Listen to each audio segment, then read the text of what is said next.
you've got to show up here just to get the introduction. How's my crew doing?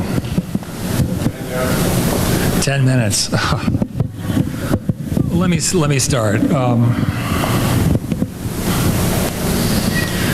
If I seem a bit nervous tonight, my son is here, Cooper. He's way in the back somewhere, and he's a tough critic. I don't think he's ever heard me speak, and I'm a bit worried.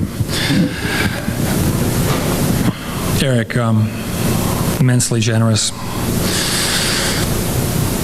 It's an incredible pleasure to be here. This is a very personal place for me, and I always look forward to coming here. And just arriving today, there's so many friends and colleagues, and there's so much, kind of a huge history for me that it makes it very, very personal. I tried to put something really special for today, and I'm not sure it's going to happen or not. Somebody reminded me in my office, I think it was Isoni, that the last time I spoke at SCI-Arc, Michael, you were there 5 years ago maybe, and I did some 4-screen projection thing, and they said, oh, man, we got to do that again, but we'll do it with the high-tech stuff now. Good. We'll do it with computers. And of course, everybody knows that I have one of the more sophisticated offices in the world with computers.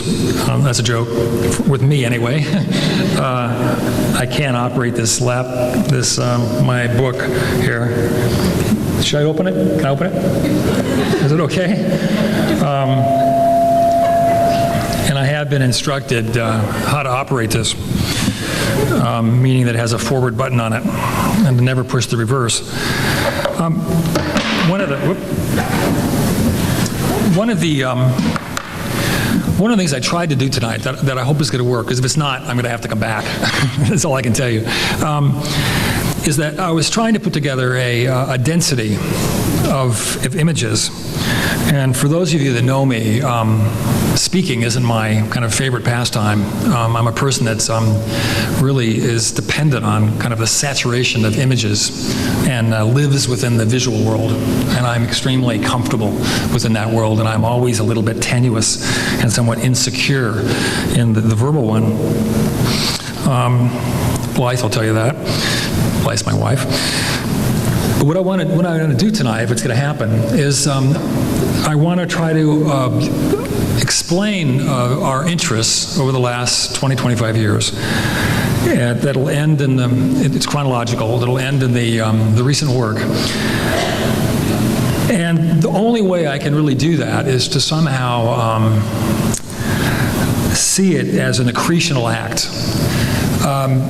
For years, I've been starting with kind of the first project and moving through to the current work. And 3 or 4 years ago, somebody mentioned to me, he said, Mayne, this is just ridiculous. You're always starting with 2468 or something, and you move on and get to the recent stuff. And so for a couple years, I just talked about the recent stuff. And then as I started doing this again, I realized there was actually an intention in this.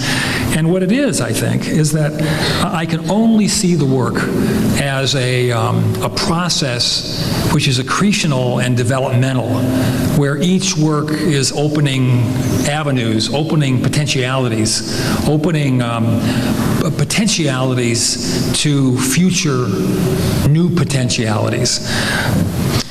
And that the essence of my own development and what I think is important, I'm speaking to the young people out there, the students here, for me was something that Calvino reminded us of, and it's this lovely idea of hurry slowly, that one has to move at one's own pace as you're allowed to assimilate and really feel and understand the ideas you're working with. And I think, particularly today, I think that's an extremely important thing, because I think we can easily get over-invested in a intellectual vocabulary or an intellectual idea or a conceptual territory which we in fact don't allow to integrate and really deeply understand. And of course it's that moment of integration, the integrative act of any art, which is finally important to the creator. That if this is what you're doing, right, this is what you do every day, it's in fact an interest to you, meaning you can locate your work, right? Where does it come from, right? Okay, there are a series of things that I'm going to focus on tonight, which have to do with the preoccupations that I've had over these years. One of them, it has to do with the notion of the singularity versus the multiplicity of architecture. I see architecture differentiated from the art world, from the rest of the plastic arts, as something that can incorporate vast amount of complexity.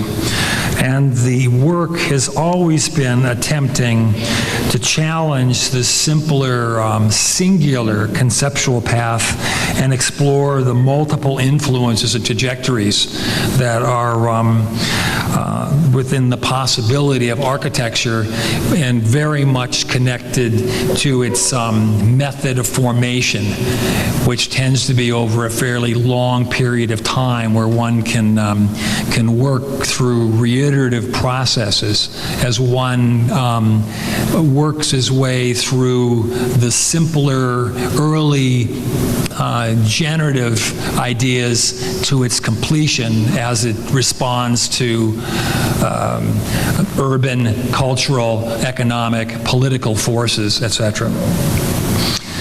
The other thing that's essential to understand the work I'm going to show you has to do with an attitude towards originality, in terms of an attitude towards authenticity. And that it's become clear to me as I get older that I'm very much involved in appropriating and borrowing ideas. I take it from architectural sources. I take it from literally any material available to me, and it's absolutely essential in the process. And I'm very much interested in original in its sense of origin, locating the origin of the thing I'm looking at. And of course,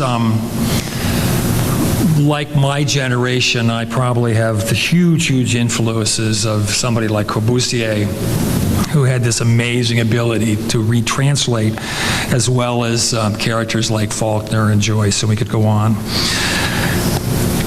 Third territory, the collective.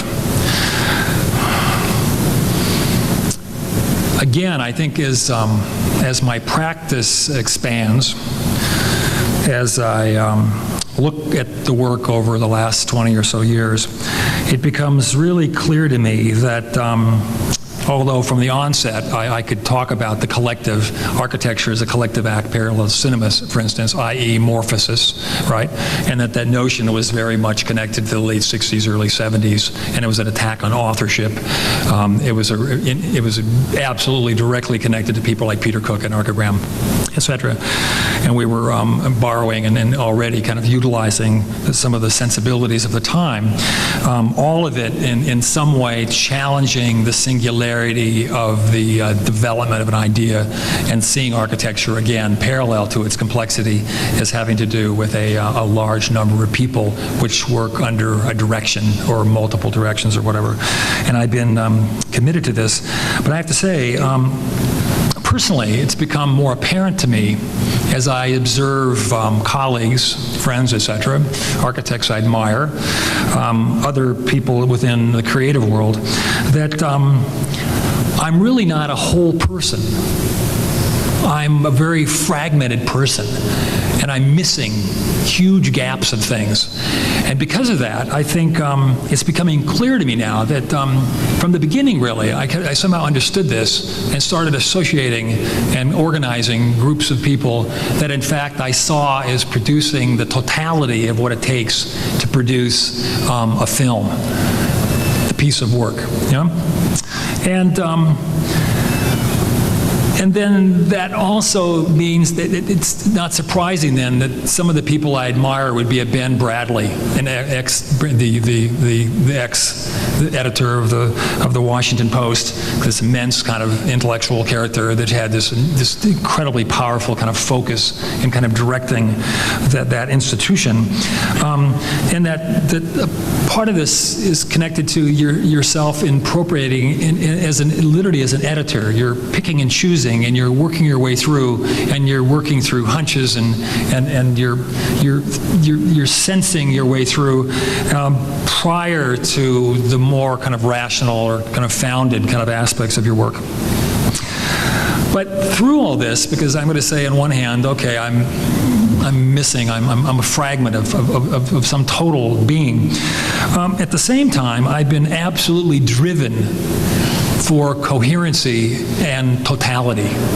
And if there's a single interest I have, it has to do with the attainment of some coherency and some a logic that's part of this discourse, that comes out of the discourse. Because of course, with the collective practice, what's essential is the discourse.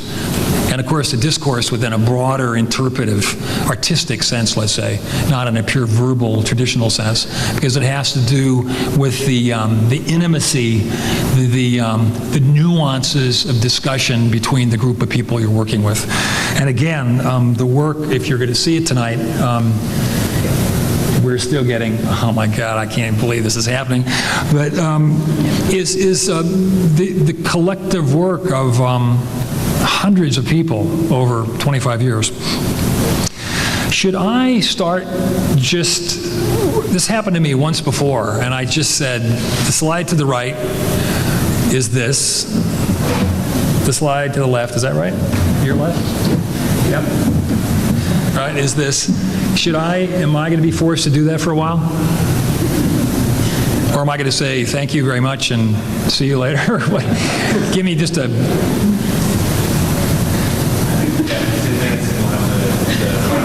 This is like, Moss was right.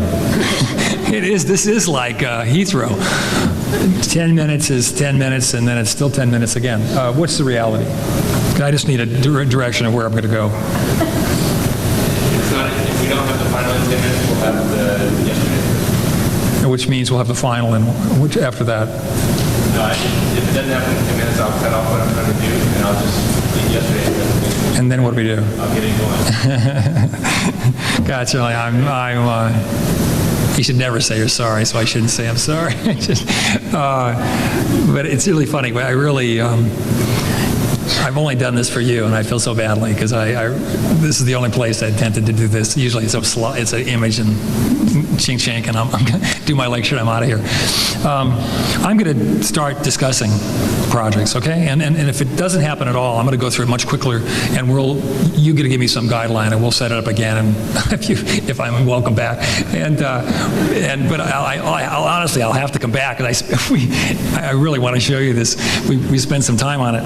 There's about 800 images in total of this damn thing, and I was told, and it's completely my fault too. I should have stopped. Well, he's saying 10 minutes, but in 10 minutes they're going to... In 10 minutes, if I don't have today's presentation, I'll have yesterday's up front. So 10 minutes we'll have images. Okay. Questions?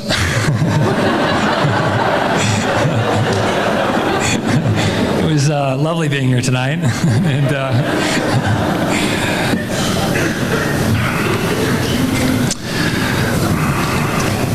why don't I... The first things I'm going to talk about are actually projects that are quite well known, and I'm going to just discuss kind of what has led us to where we are today. And again, for myself, the reason that I want to take you through the trajectory, because I think to understand the nature of the work today, say at the level of strategy or tactic, would be essential to understand the early work. Yeah, Martha? I think so, yeah?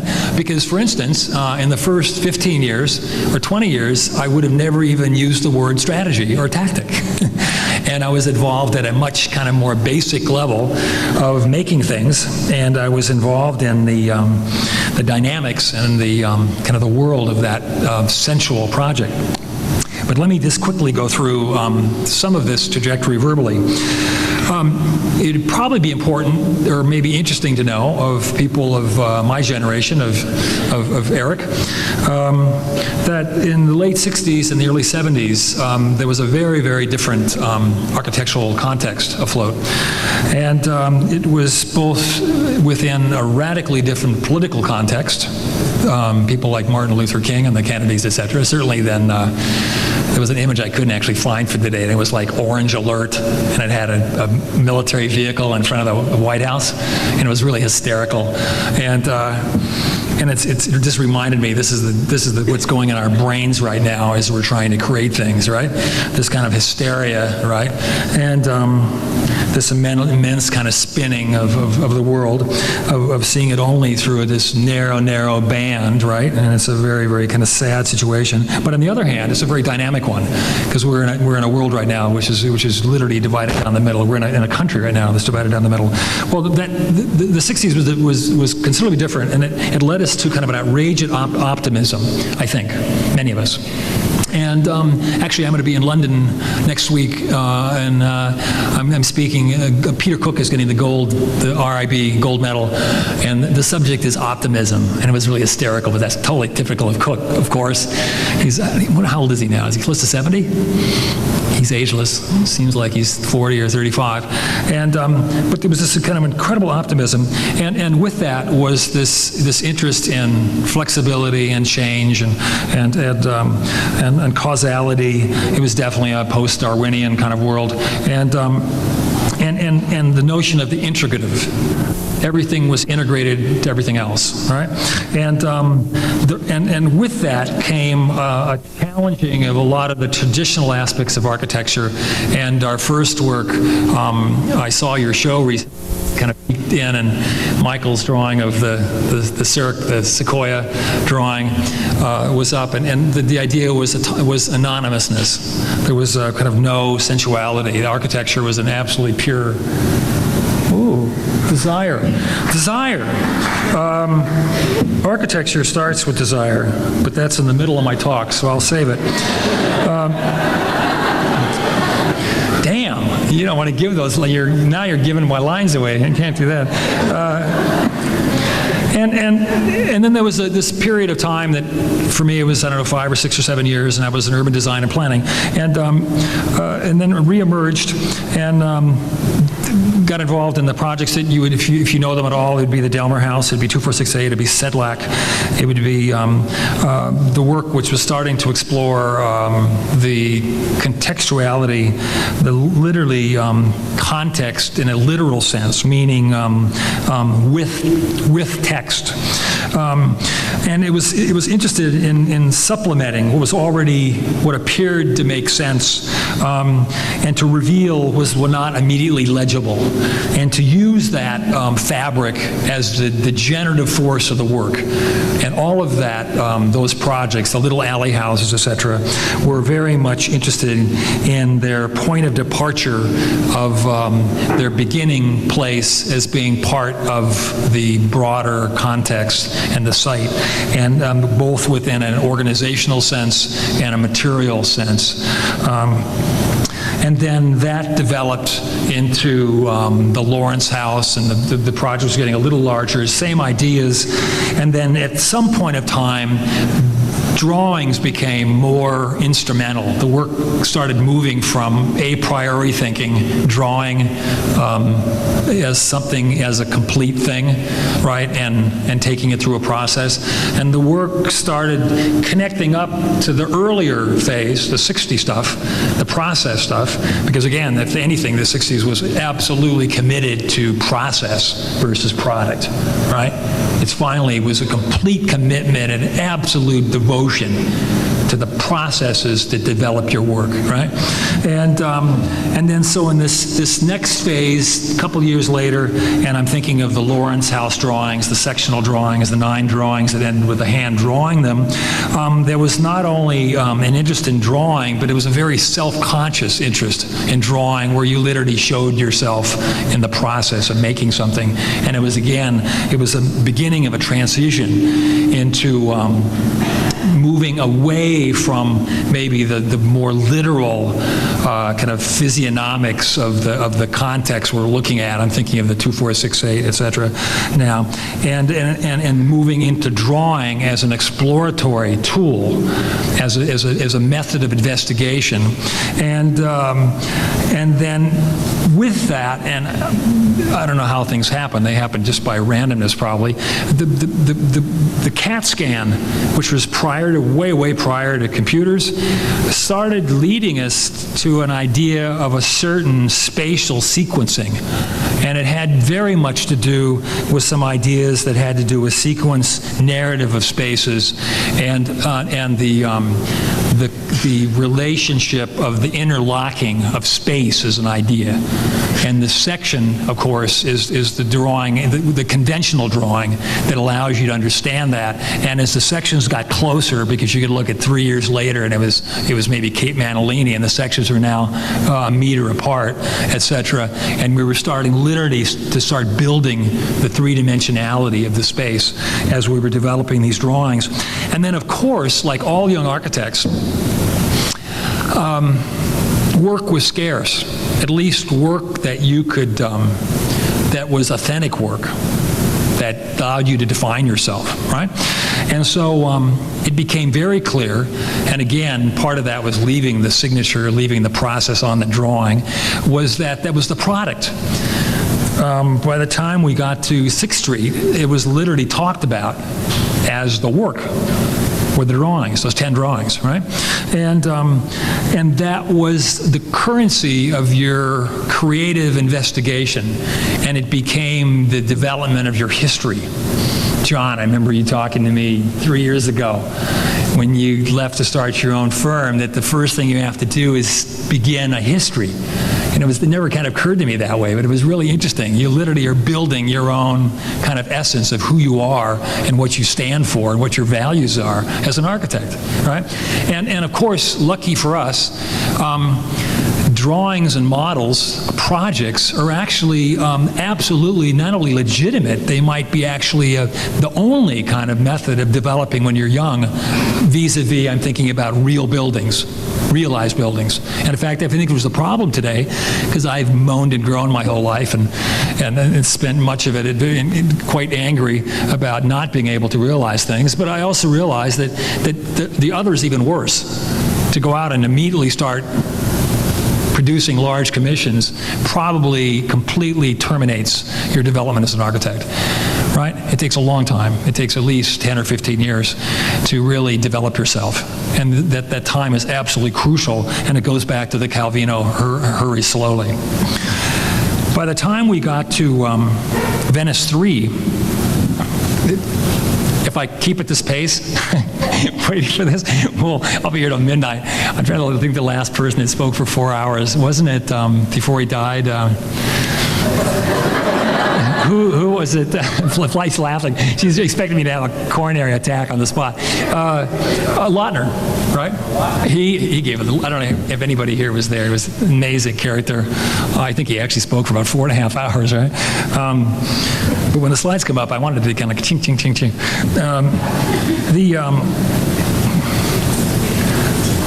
Venice 3, without any doubt, architecture is seen as a consistently emerging activity, a consistently original act, a set of decisions which organize a singular, unique situation.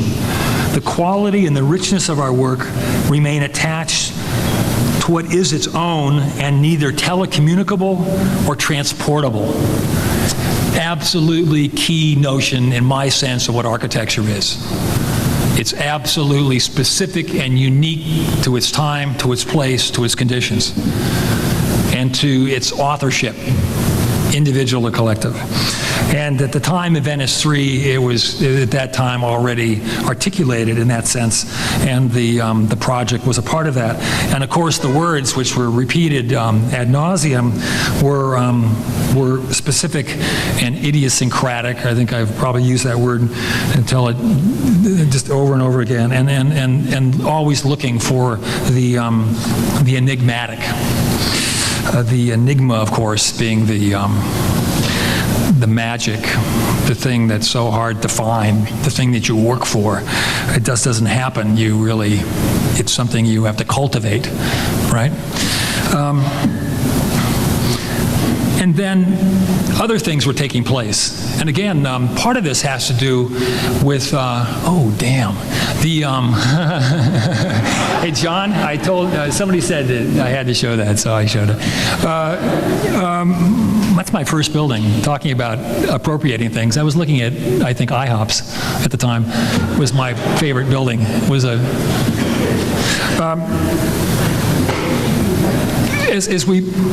And part of this discussion has to do with a certain intensity and a certain density of work.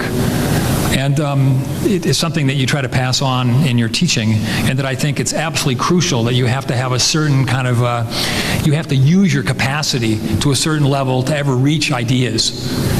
Yeah, Eric, we're completely parallel on that. It takes a certain kind of concentration, and it requires a kind of a consistency of work to keep you active.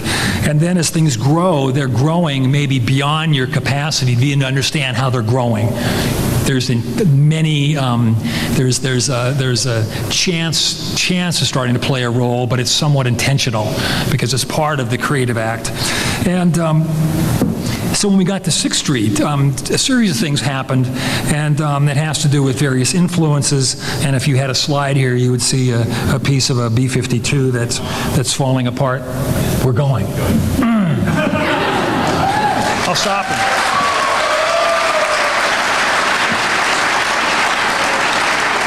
Okay, I have nothing on my screen. The screen's blank. I don't want you to touch it.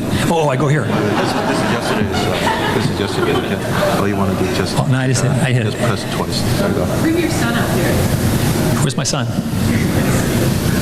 Hold on. It's going to come this way. Okay, I'm touch it. I won't.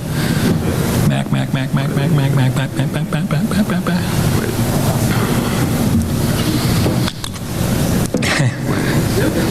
Hold on. Marty?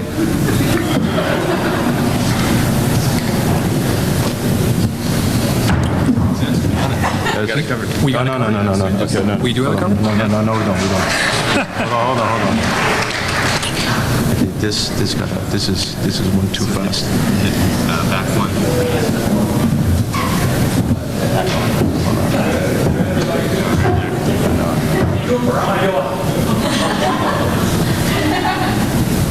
We're going to click on this. No, 2 clicks. Just 2 clicks right now.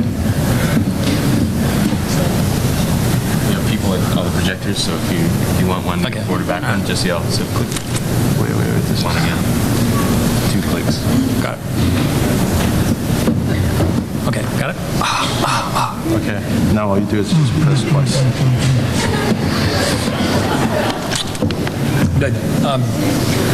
I'll only drink water a few times. It was funny. A lot of you were at the Michael Sorkin talk. I thought it was so funny how he drank Cokes. Did you notice? He just stepped back and just swigged it. It was just hilarious. He also polished off about a dozen of those guys. Did you notice that? He must have been totally wired by the end of the night. Okay, I'm going to just go sink here, because I've talked about some of these things. Rotundi, just before we met, actually.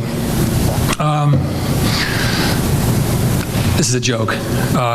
It's to remind me and remind you that I came out of an immensely unsophisticated environment architecturally. I actually came out of a somewhat kind of poor neighborhood, but I came out of a very cultured family, at least my mom, who was a musician but knew absolutely nothing about architecture. And I grew up in, at least in my teens, in California.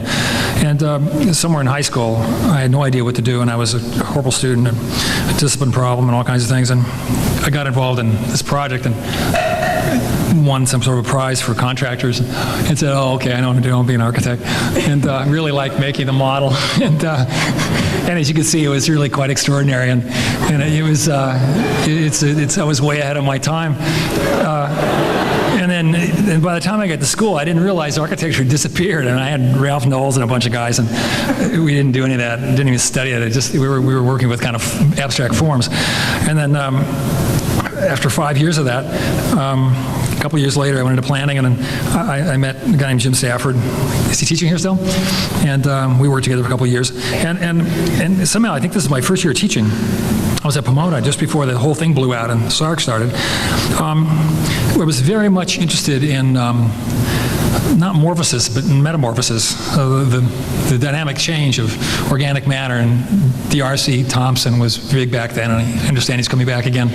And this is a series of photographs I just happened to find a week ago by coincidence. We were just looking through some stuff, and it had to do with this idea of you're looking at half-hour increments, this notion of the dynamic relationship of this Copa de Oro as it goes from morning to evening.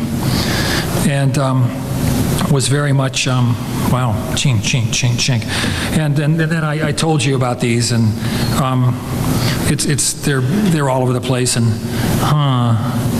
there should be something up there, but it should be a lunar landing module, and that's what the Dahmer was. And then again, these kind of indigenous things, the 2468 and the SEDLAC, and all trying to kind of capture the site.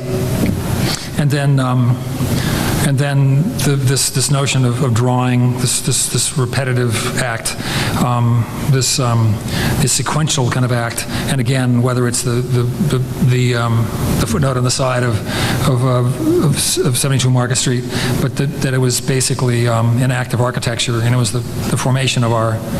Oh, I should go slower. You told me to go slow, right? Chink, chink.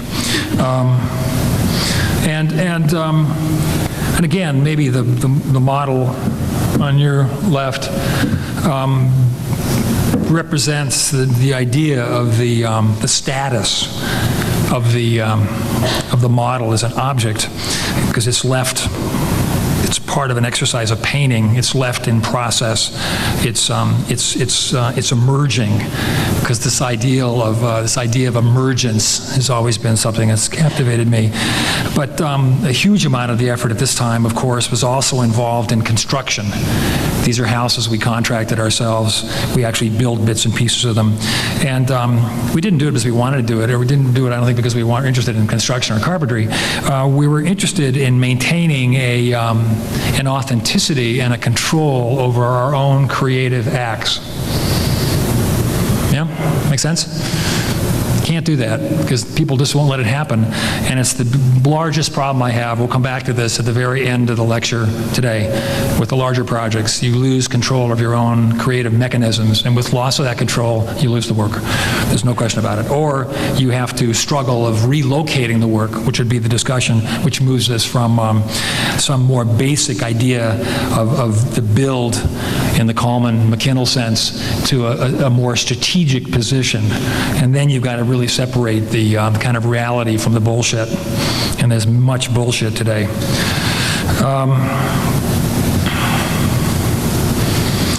I thought this thing was going to be kind of chink, chink. No.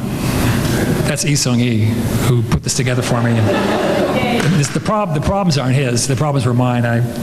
Great job. He worked on it all week. And then the 6th Street, and we're now dealing with a very kind of different notion of fragment with a discarded technology, the idea of dead tech, a contemporary archaeology, extracting and reweaving urban debris as a new kind of DNA matter, and at the same time being a sense of an introduction of a darker side of the relationship of creation and destruction as flip sides of the same coin, a beginning kind of awareness of entropy, let's say.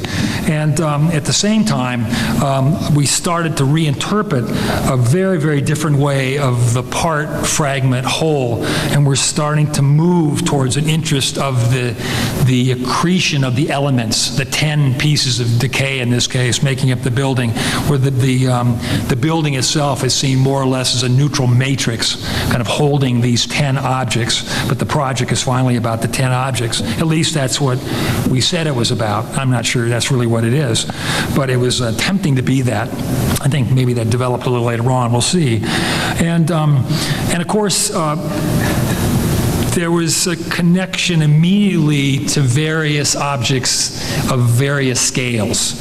So lamps and tables and chairs and various objects became part of the investigation of making and part of the investigation of the exploration of expanding material possibilities and expanding the methods of making and expanding those sub-industries in this case, the Tom Farages, et cetera, which many of us in this room share, and which becomes some sort of a tradition in Los Angeles.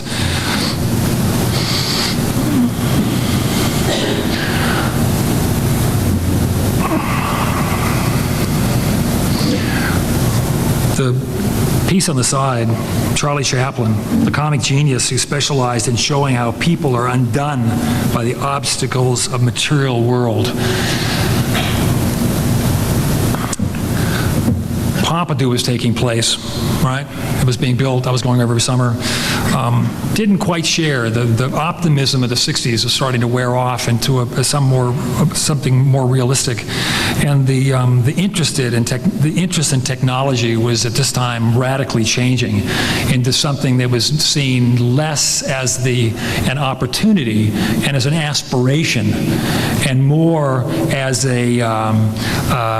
something that facilitated a broader interpretive conceptual goal of the project. And at the same time was displayed in its materiality as part of an entropic process. It was seen as part of the world of decay and death, as well as its potential. And probably all having some sort of a sense that the material world somehow peaked in the last of the 19th century. I'm thinking of Becker and Becker's photographs. I'm thinking of the locomotive, wherever you want to go. And what you're looking at then are the series of these objects which became preoccupations within the buildings of the time, which represented the intensifications of artistic activity, I guess you'd say. And that lasted a while. I don't know what it was, 8 years, 10 years. And it seemed to have some sort of a trajectory, and that it was moving us into new techniques of construction. So we were using casting. We were working with materials that were more or less outside of the normative constructural methods, right? And at some point, I think there was a fairly continual discussion of trying to really eliminate or minimize the normative constructional processes. Ian, is that a bad thing? No, okay. He's just staring at me.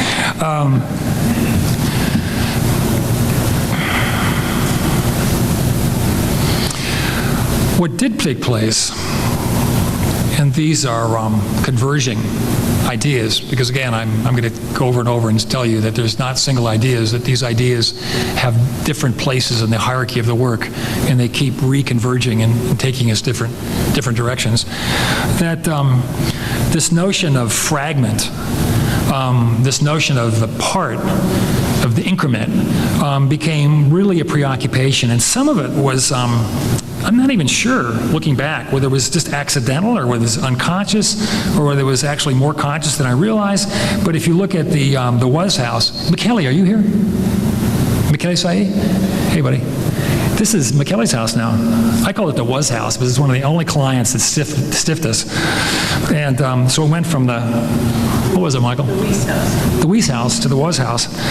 And but the piece of construction, the piece of the model that was most interesting wasn't the building. It was a kind of fragment of the building, and it was well, like all maquettes and drawings, they're there to set up dialogues. They're there to speak to you. And as you're producing these things, you start now formulating. You make a series of discrete observations of the thing you made, and it participates in the idea structures that you're pursuing. And so you're looking at these fragments, and sometimes building is a fragment. So the hamburger stand on the on the right, and the Was House, and then a piece of the American Gedenkbibliothek, and then the project is an urban project. And all of a sudden now there's a convergence between an idea of construction, an idea of an organizational notion, and an urban notion of accretion, which takes a single project and divides it into a series of pieces, which maybe went back to the Cohen House, and the Cohen House was discussing an idea that was more medieval, an idea of village clutter, of again, descaling a single project into a series of discrete parts, having very much to do with scale. And then, well, the part of that activity, again, was connected to the earlier discussion of the contextual little buildings. And with the AGB, finally, we kind of looked at it, and it's funny, Wolf Pricks walked in the office about this time in our history, and we had some really interesting discussions, and he was kind of shocked by the passivity of that project, at its kind of the kind of normative, I'm trying to say, the conserving tendency of that idea as relocating or responding to a site. And this was a competition we did in Nara right after that. And the very specific idea here was really to challenge that passivity and to explore a more confrontational, autonomous strategy of our urban interventions. Realizing the limitations of this notion of stability. Meaning, finally, what was taking place was an interest in the intersection or the relationship between that which is of origin, which is conserving and is about place, and which serves those purposes, and that which is somehow has a future trajectory, that has some confrontational strategy that takes us someplace other than the conserving tendency of the first. Certain things are showing up that shouldn't show up. That was taken out, so I'm going to take it out because I don't want to talk about it. It doesn't belong there. There's places now that are going to just kind of veer off, and they have to do with the relationship of the reality of an office. Moss whispered in my ear just after one of the lectures that this is the guy that hasn't had a lot of clients. And this is about having clients and finding a negotiated way between a course artistically, a direction conceptually, and the reality of an office. And I'm purposely showing these in more, you'll see, they're chronological, not trying to put them together into clean, smooth notions of an idea structure. I'm showing them the way they operated within the way they came in the office, because I think it's just extremely important. So that when you see this project, it was going to be a fairly large house in Santa Barbara, facing very, very different kinds of issues, and it took us a different place, and immediately we were confronted with the availability of other interests, other inputs, and it led us immediately into ideas which relate to a primitive architecture of the land. Man's impulse throughout the ages in both the Eastern and Western civilization to mark the earth as a way of communicating what is fundamental. Earth scratchings, rearrangements, scrapings, and other markings on a larger scale than can be understood in situ are documented from the earliest civilizations as creating a meaning. Meaning, I exist, is what I'm interested in. That's what they're about, that I was here, all right? And of course, the allowing in our own interests, the people doing this incredible research, the Michael Heisers, the Smithsons, the Terrells, etc. This is, of course, the famous double negative. And what it did is it immediately opened up huge territories, and that the middle models, dwaddles actually, you're looking at, kind of half drawing, half model, we understood very quickly out of this that we developed an awareness of the idea of subtraction. And it was startling for me. It's just so basic. When one builds, is additive. additive. You're making things, you're adding to things, and there's also this distinction between nature and man-made, and of course it starts a very broad discussion of the culture of nature, right, which is so relevant today.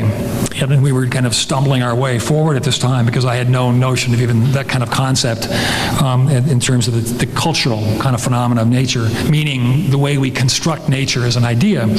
I was more interested in its maybe the literal kind of idea, but what came out of that immediately was this notion of subtraction. And then the building that came out of that, geez, I missed. Can I go back? Is Lawrence just, I'm gonna hit it. I gotta do these things slower, right? Crawford House, okay, here it comes. Oh, it's gone, oh, we just missed it. Let me try more time. Crawford is, oh, it's the next, okay. I won't read it. Oh, yes. okay, mine.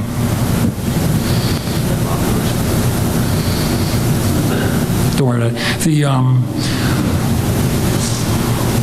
After the Crawford House, which might come up here, which was actually a negotiation, a mediation between a typological and a topological, because they were interested in really type, and the building was much more conventional, and we were interested in a topological approach.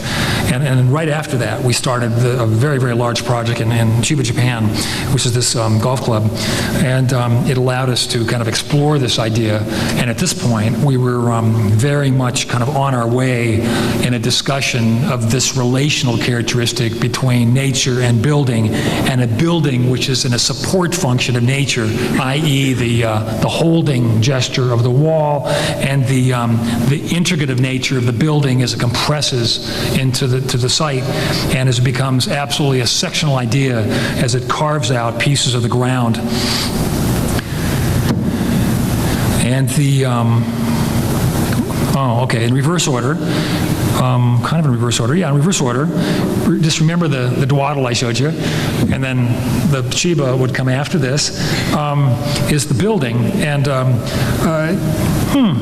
not quite there, because again, a client, of course, represents another entity in the project, and not to be discounted, right? And again, we looked at this, and the discussions sound great, and it sounded like we're heading for this kind of idea of kind of digging in the ground and really a notion of kind of shaping landscape. And by the time we got around to it, they were actually much more interested in the Crawford, and that was like 10 years ago when we were doing this. Like, oh my God, we're not even vaguely interested in that. So it's a sort of middle ground, but you can get a notion because again, you can see the original, the model, the plan of the model, and then you can look at pieces of it, and I'm particularly looking at it in a way that you can. Is that true? Yep. That you can see it as this kind of integrative act, and it's on its way to attempting to have these kind of aspirations. Jeez, that's not so good.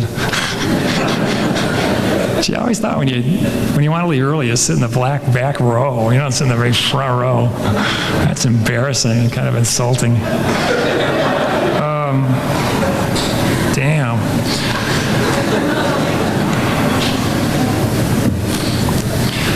I'm going to cheat a little bit in some of my references, because this reference came much after some of these projects.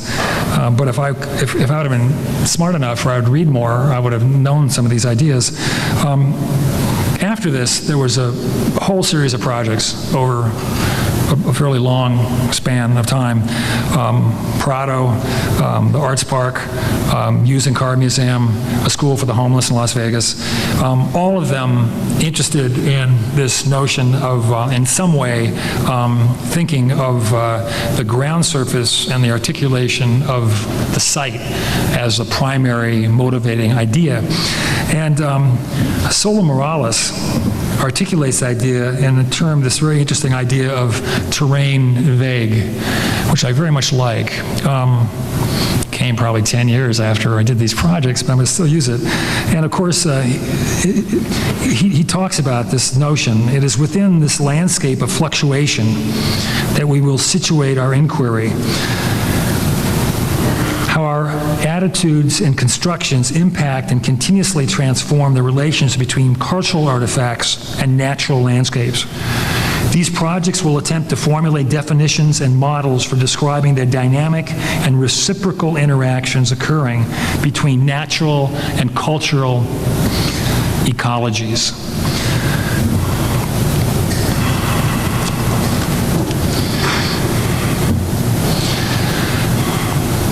Another shift, kind of a violent kind of movement,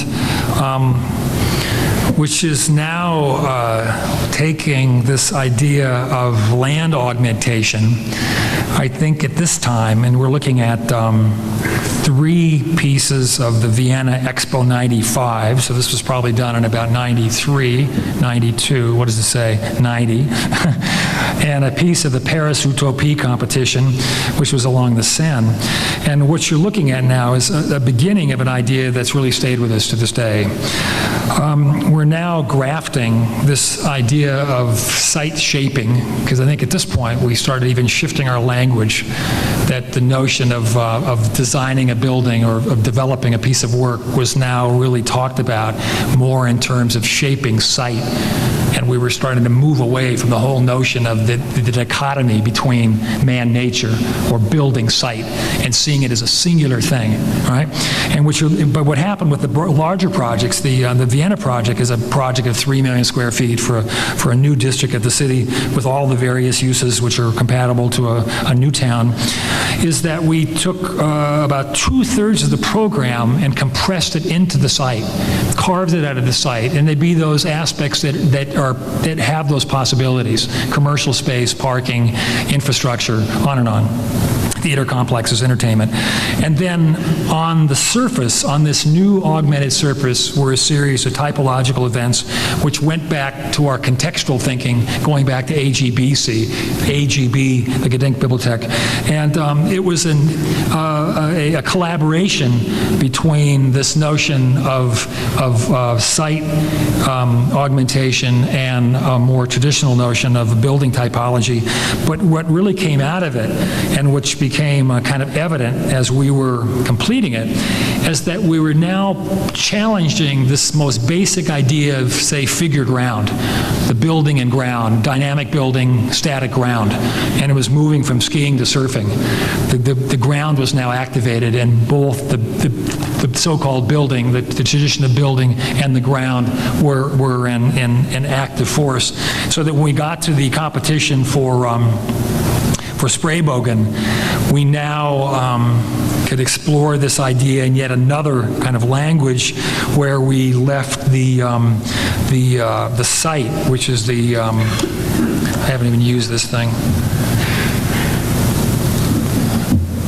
That was the site, the open space. We left it empty, and we prioritized the landscape, which was the extension of the Tiergarten in this case, the large major open space, the major park of Berlin. The city is a field of permanent formal genesis rather than a completion of a pre-existing condition. Urban systems in permanent change allow for the evolution of complexity. Main kind of operational idea. What I should say here also, which maybe is evident that I haven't talked about yet, that I might have mentioned way in the beginning, is that never have had any interest in the continuity of language. In fact, the opposite, the notion of idiosyncratic, the notion of the specific. And so that where we're following a series of parameters, operational strategy, absolutely parallel to Vienna, it's taking an absolutely different form, having to do with the conditions of this particular project, the new center capital of Berlin in this case, and all of the nuances of east-west, landscape city, their historical Berlin Mitte, and I could go on and on. And then, as an extension of this thinking, there were a series of projects, all which explored the relationship of the man-made process, the occupation of the site, as it affects the habitation and the characteristic of that site. So the Gatehouse at Cranbrook Competition, the Blades House, the Malibu House, the drawing from an Ansai, the Vibiana Competition in Los Angeles, all of them had to do with fairly small projects which are trying to control, dominate, have influence on their site circumstance, and to retranslate that site, having to do with the kind of the emergence of new meanings, new opportunities. All of them, of course, connected to this idea of landscape-building interface, this relationship between the two.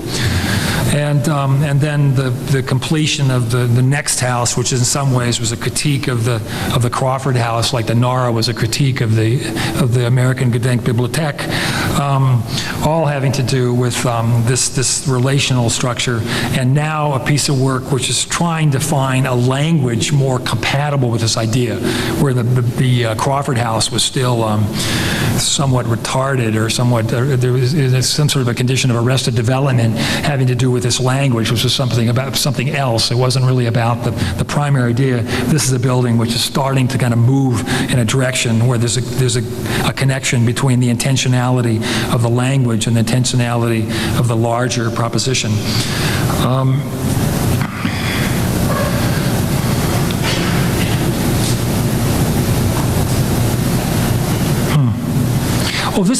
Oh, I just got it. This is the old version.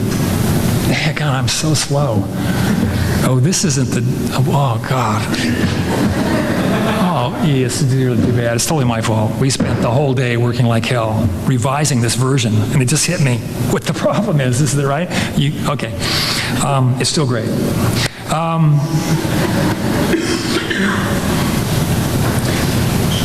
Is the Desire slide still on here?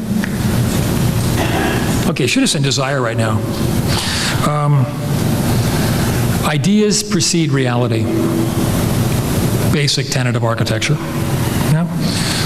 They form reality. The one slide Eric shows, perfect. I thought you were going to go someplace else. Shakespeare's idea of the self-same, he uses Cervantes, and this incredibly, this radicalness of this text, where he was already projecting the consciousness of realities through Don Quixote, and he understood the nature of his inventions as inventions, but those inventions were the real thing, right? Fabulous, fabulous kind of example. When we started the school, we're in the early 90s. Odd kind of things take place. I don't know what it is, John. 5 years earlier, we were working on a competition for a kind of a very modern waste facility treatment plant, and it was a competition in Frankfurt, and it was this enormous flat building that covered like 3 acres, and you're looking at it right here, and the problem became the roof, and we started looking at this this articulation, and it's again maybe a bit parallel to these landscapes, but a bit different because it had very radically different requirements in terms of light and structure, etc. And we started working with this enormous roof. And it's funny, you look back, and I'm not even conscious of this sometimes, and I just kind of found this and paired this. And by the time we got to the school, shoot, I wanted to show you a couple other drawings. But the idea now was getting much clearer.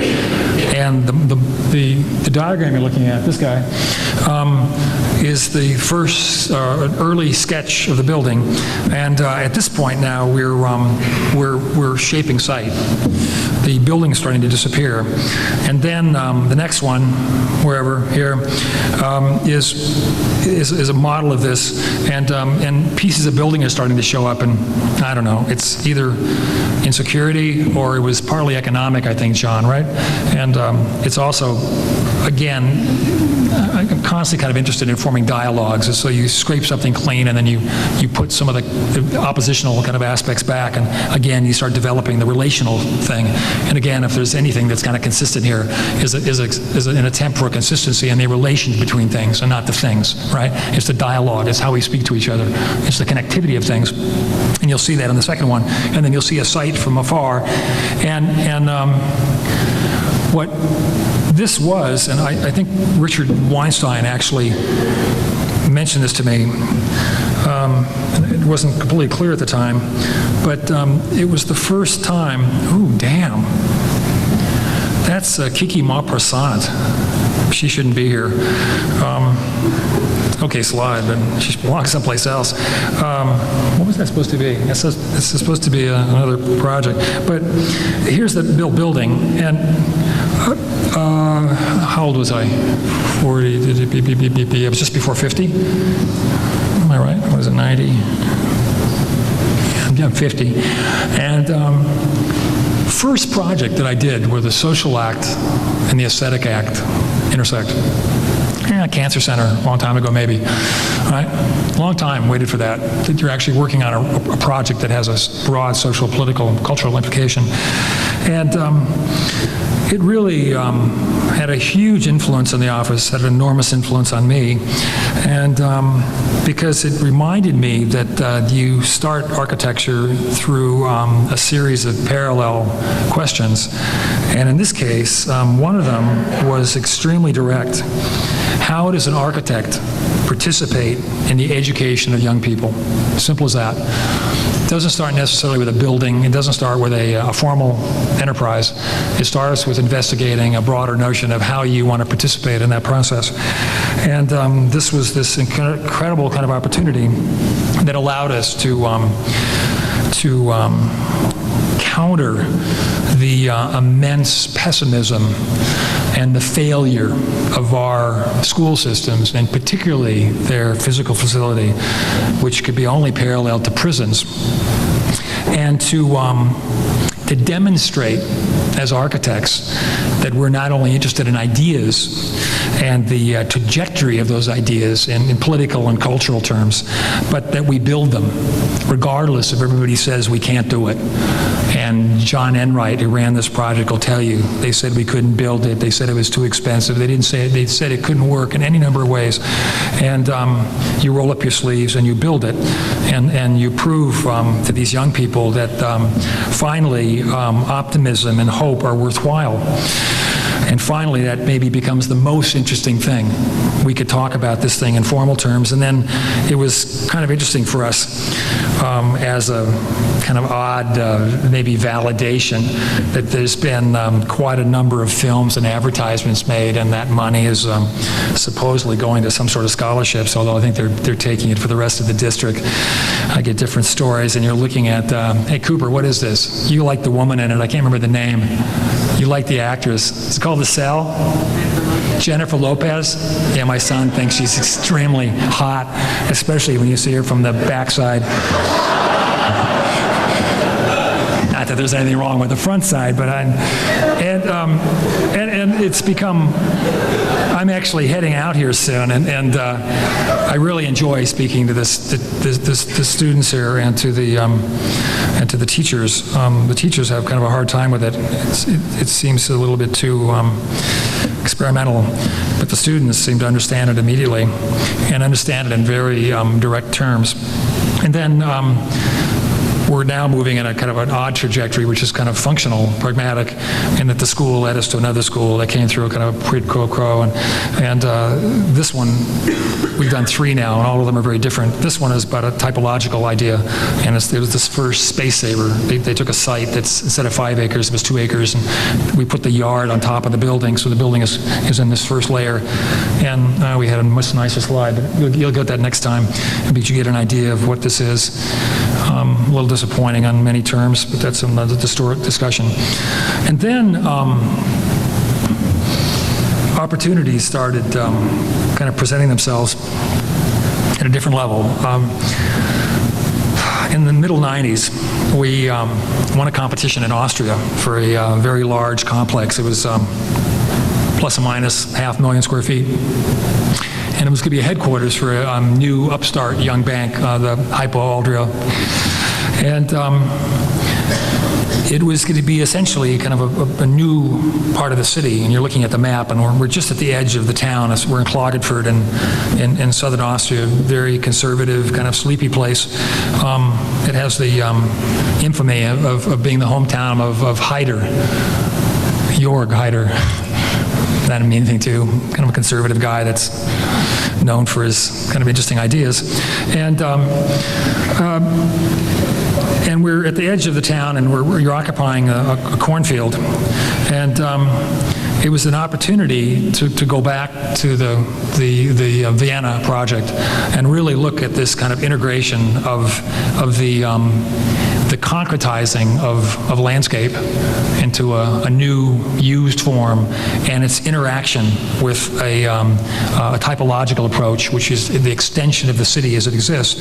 And as you can see by the sections, the relationship also is promoting a vast heterogeneity, a complexity, which has the ability to facilitate the broad range of functionalities that take place within a fragment of the city. And what you'll probably also notice is at this point we've shifted to the computer. And I forgot, somebody said I was infatuated. I'm actually not at all. In fact, I find it kind of frustrating. What it really was is kind of seamless, because it just allowed us to do what we do anyway, and all of it having to do with the complexities of geometries and the relational structures of things. And it was actually quite seamless in that sense. And what you're looking at is the kind of maybe the way you could see this project in a primary sense is through its section and the output of the spatial sequences of that section. And then again, as we're looking at the work through through its construction, one of the things I very much like about the way we're making computer models is that we're building them, we're constructing virtual things, and they're more or less literally correct, and you're building them dimensionally correct. And then the building as it's in various aspects, you're only looking at phase one. I'm going over actually in 2 weeks, and we've just completed the last phase. We'll complete the complete project. Probably never believed that one, huh, John?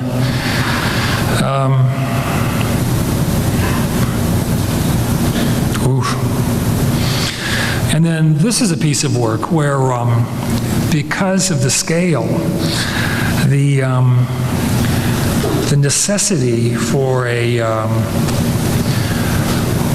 complexity is in synchronization with the demands, the programmatic demands.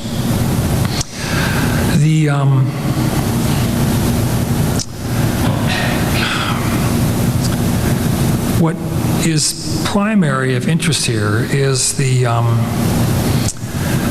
this relationship again of paying close attention to existing conditions.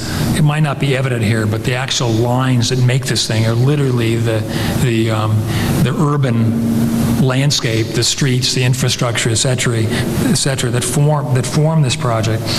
And they literally are following the rules of linkages at a local scale, while at the same time maintaining a relatively indifferent attitude towards the total overall configuration. And I want to kind of repeat that. I think it's extremely interesting. And I'm going to get to this in a minute again. A kind of very relaxed notion, no interest in an a priori idea, a real indifference to the final kind of output. It's coming from a series of discrete decisions that are taking place through local conditions, and the final organism is to some degree arbitrary. Parallel to this, and going back to the discussion very much earlier that started with the Was House, there was the the goal of the project became more and more about a process of greater integration and greater fragmentation, because this notion of the fragment as something that instills a future, by the way, that implies growth, right? A fragment is an optimistic event, right? And something that didn't in any way promote or insist on the invariability of permanence of society's values, that was open to new possibilities all through a series of local and global negotiations. Because we're looking at the relationship between an idea structures of those which are part of the community, part of a localized idea, and those that are part of broader idea structures that so much guide our work as part of a global culture. And then the work in this case was very much hierarchical in terms of where it kind of located its intensification of the build, like the staircase. So you can look at the staircase here, and it's literally a residual of those earlier fragments we're building, but now strategically we're building a building that has an absolutely ordinary budget, for instance. It's absolutely built as a standard office building, and now we have to become much more clever, and there has to be an understanding of a strategic approach to the building and how that leads us to areas of higher concentration, intensification, i.e. dinero.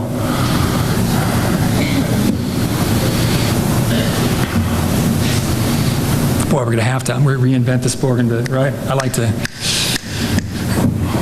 And I'm going to have to move on because I'm going to have you here till midnight. And there's going to be a series of discussions, and there, again, one of them would be the kind of the skin condition, and as a building that we started exploring a series of edge conditions, all of them having to do with notions of metabolism that go all the way back to the Sequoia building and to Prouvé. That was the slide that was supposed to be there. Prouvé wasn't there, and the skin is now there's 3, 4, 5 different skins, and all of them are acting as insulative of second skins on the body, and all of them now have performance criterion, which has to do with ecological, biological necessities.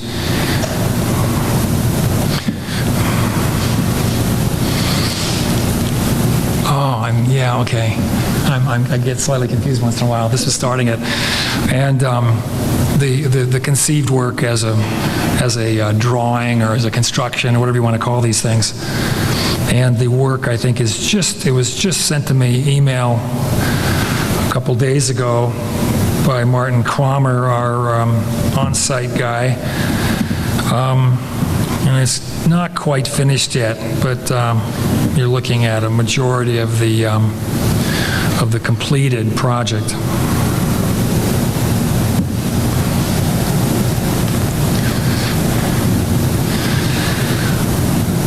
Once in a while, you get projects which are seem to be kind of interesting till you get there. And all of you, I mean, anybody here that's worked a while can tell you these stories. This is a project that a series in LA were interviewed, and apparently we were chosen, and well, I guess not apparently, we were chosen, and headed over to Korea, and the site was already dug, and it was a little 11-story tower, and the program was done, and it was a kind of a developer job, and it was either going to get on a plane and come home or try to figure out a project, and we took it on, and it's a skin without a body. And a program. And so what you can look at is just a little experiment about just the skin. I remember working at Gruen when Cesar Pelli showed up, and he was famous for talking about buildings as the last couple millimeters, and that's what he was interested in. But for myself, that's not what I was interested in. But this project, that's what we did. And then, of course, things come to mind, and Jim Dine is part of that. And then other things kind of appear, and I'd forgotten this guy. when we were looking at the Salic building, we actually were looking at the skin as it kind of unrolled. And it's interesting how you'll get close to an idea, but you don't kind of get it, because we unrolled it and drew it that way, but kind of build it conventionally. And then you come back 3 years later, 4 years later, maybe more, 8 years later, and you start doing this project, and you go, yeah, damn, it seemed like I did this before, but I didn't get it. And then I kind of unrolled it, but I kind of put it back in a conventional way, and it means nothing. It was just somehow we did the drawing, but didn't understand our own drawing or the implications of that drawing, because we did it. It's by hand, and it was conscious. And you look at those two things here. Well, we got it to this one, and it was clearly a skin, and we made it like a piece of fabric. And I've been an immense admirer of certain fashion designers, and one of them is Miyake, and you're looking at one of his creations, and like Yamamoto, or especially the Japanese guys, all of which are kind of architecturally trained, and all of which they're both the nature of the fabric itself, and the density, and the space of the fabric, and its construction isolated from the human body, always in juxtaposition to the human body, has been fascinating to me. And we went to work on this one, and now, of course, we're working only on a computer, because we're working with translucencies, transparencies, with the dynamic understanding of this skin, which is making this three-dimensional thing, and which is also way back in the mind, conscious of something as conventional as Rodin's Bergers of Calais, this lovely piece that as you rotate, it's this immense conscious compositional shifting that one understands the shift of these characters as it's seen from a 360-degree viewpoint. And the building as we made it, and it's a simple little project. It's kind of meaningless. It'll come back later as useful to us as a piece of an experiment. But it's, again, it literally has it's just the skin, and it's an experiment in the skin. And I didn't talk about it, but the one right away, this thing leads to another project, because you can all of a sudden you realize there's a skin in the body, and that space between the two really becomes maybe the most interesting kind of territory that's going to lead us at some point to a project. It hasn't yet, but it will. And so that's now left on one of the Rolodex cards, right, in your brain. It's just out there, and it'll show up 5 years from now.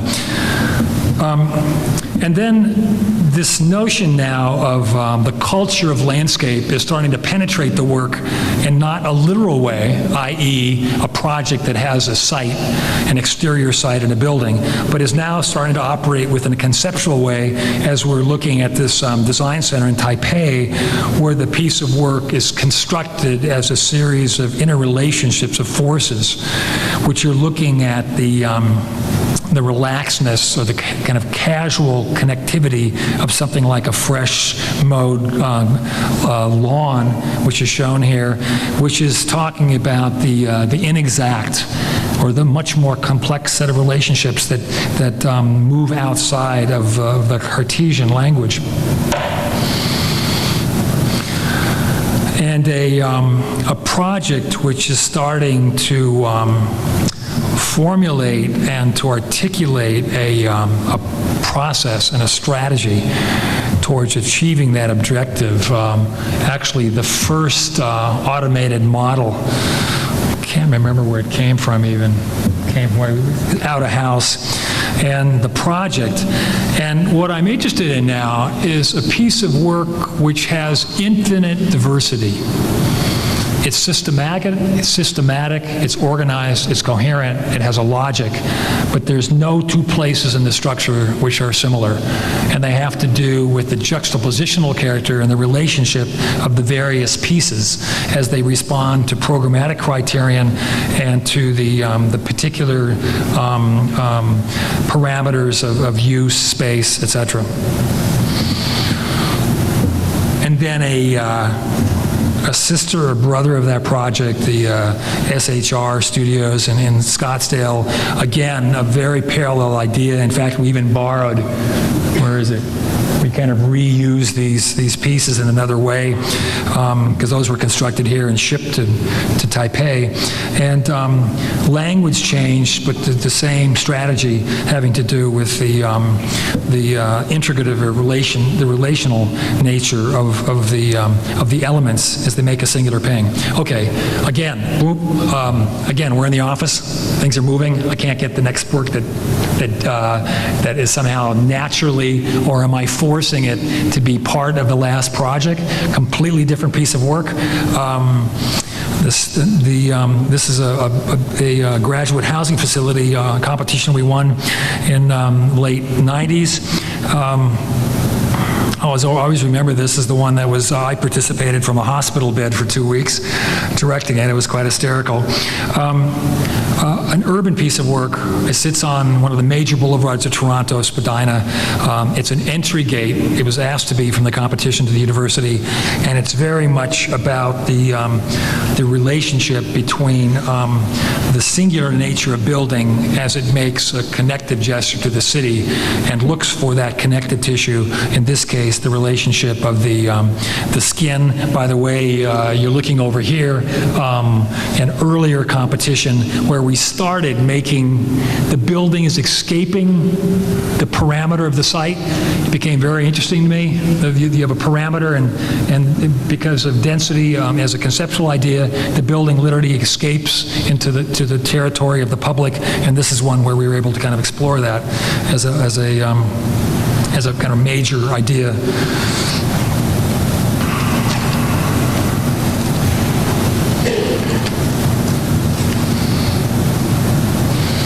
And then a competition in Graz for a Kunsthal, one which really pushes this idea that as you look at the building, chink, moving out over the street, is a kind of fascinating program. Peter Cook won this. Anybody that saw the work, the green kind of blobby thing floating in the air, really, really beautiful project. He had a big chunk of it at the Biennale this year.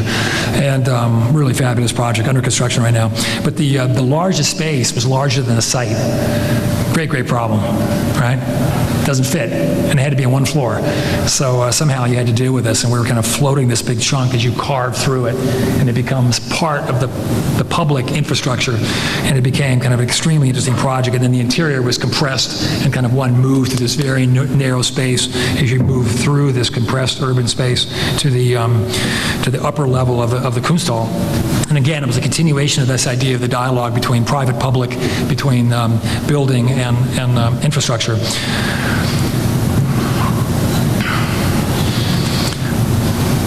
The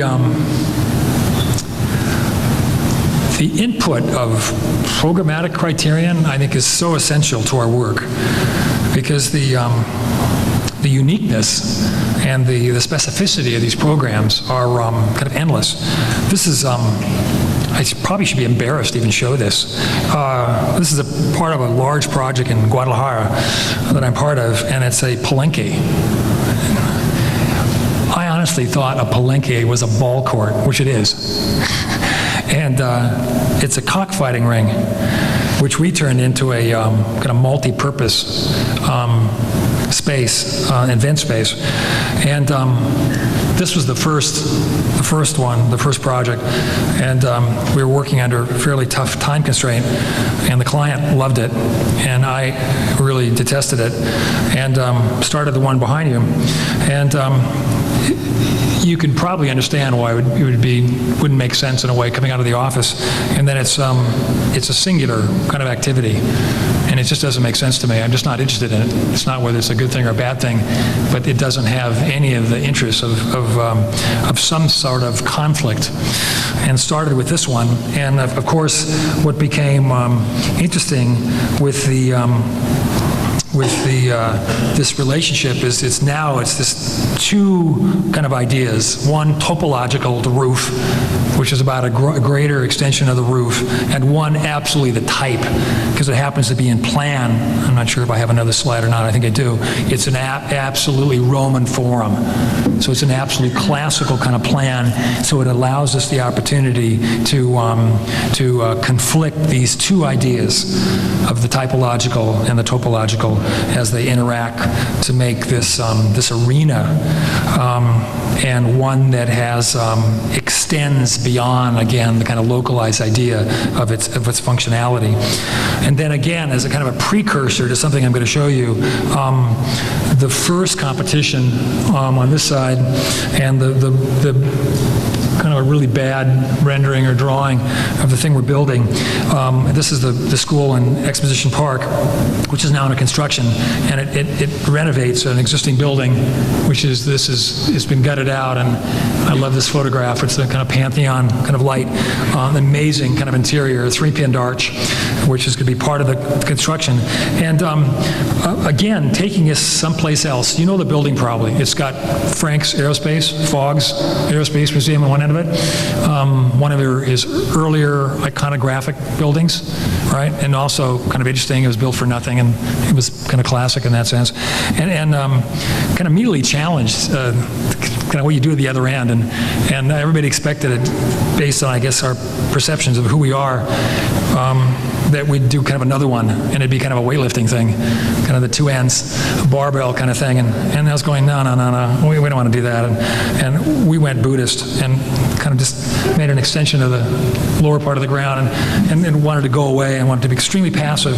And again, I'm going to say this because this is for me personally, it was kind of a unique opportunity, because this was the beginning one, was over here, and I'm going to talk about that on the next project. But at this time, I think I'm growing up a little bit, and I had enough work where I knew myself well enough where I could do something that doesn't exist, or that exists slightly.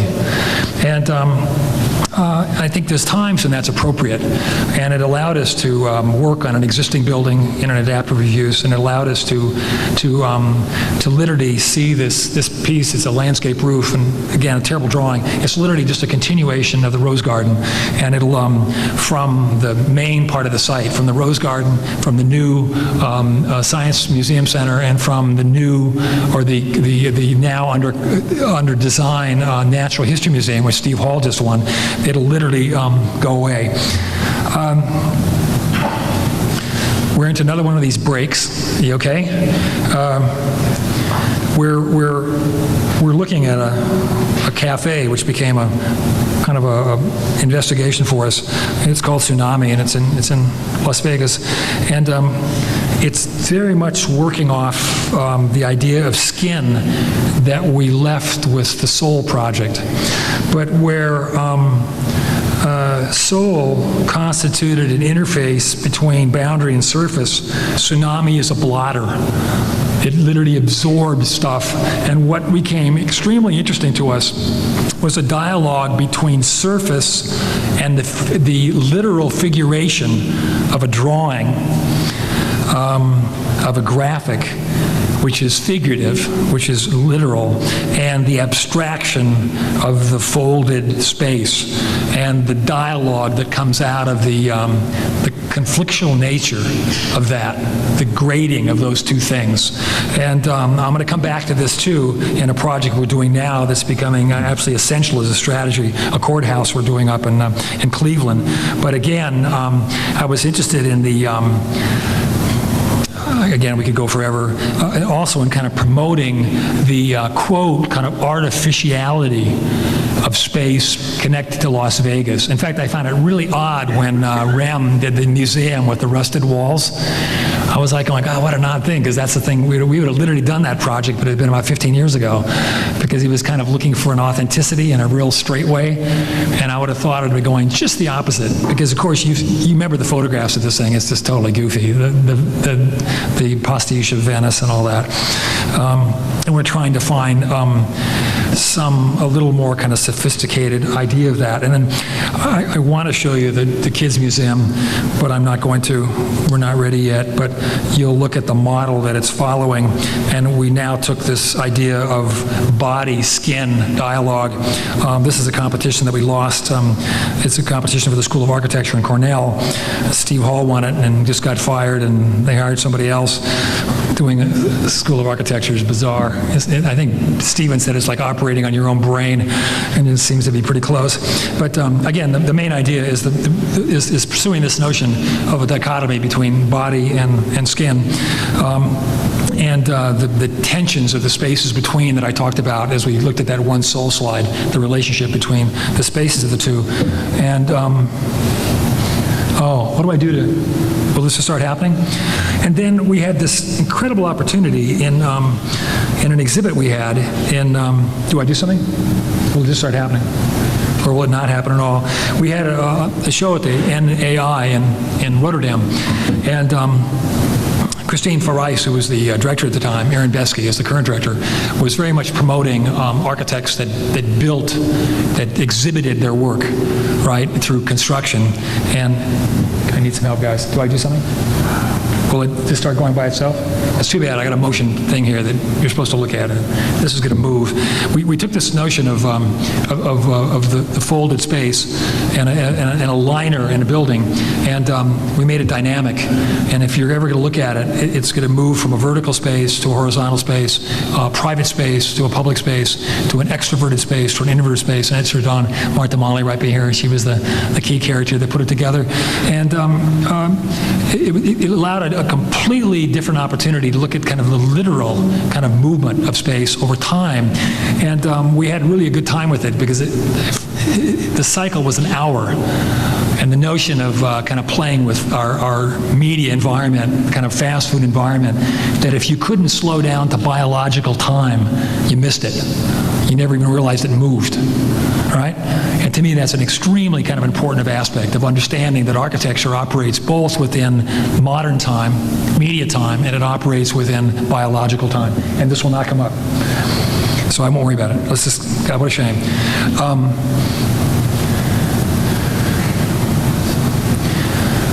Well, that's now. That means we've reached a point where I'm talking about projects that are in the office at the moment. Are we okay?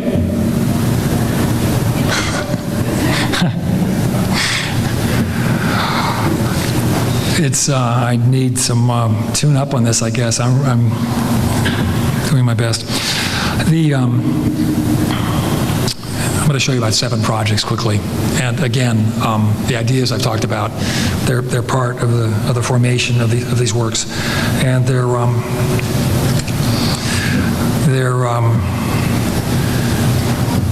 of very, very different natures. The first one, let's just say to begin with, it's a multi-use project, a very, very large project in the University of Cincinnati. We've been working on for about 3 years. It's the recreational facility with an enormous gymnasium, the size of an aircraft carrier. It's housing. It's the major food facilities. It's classrooms. It's administrative space, etc. And if you look at it's at the end of the formal football field, and it's a project where we've utilized this notion of ground augmentation and connected it to the notion of movement as the building is there to form the major movement connective path from one end of the university to the other. It's in the middle of right there, the center of the campus, and it's purposely somewhat passive in that regard as a background building. I'm going to take it a little different place. This thing over here you barely see, that's the way we conceived of the working drawings on 2468, way back, 1980. And the next one was the assembly. And we're interested just in an idea of how does one kind of conceive and make things. And looked at a very different way of doing it, just identifying the parts, very simple little building, and then showing how they're constructed. And strangely enough, I've got the right slide here. Over 20 years later, we're actually doing that. And what's happening today, and I'm moving now off in a little different territory, I'm talking about tectonics and the processes by which we make our work. What we're finding is that the way we're building things, building them virtually, you construct them, and you don't have to draw them, meaning in abstractions, plan sections, those kinds of things, or in scale, small to large, etc., right, details. You just make it, and you deliver it to the contractor. And, well, okay, we're on a slipstream. We're trailing Fogg because I think that he made these huge leaps with Bilbao where they literally just skipped the contractor and went right to the subcontractor. So he had kids in his office. They were literally making each stick of the frame, and that they went right to the shop, and they were made and delivered. And I understand they only made about 3 mistakes out of thousands and thousands of discrete pieces.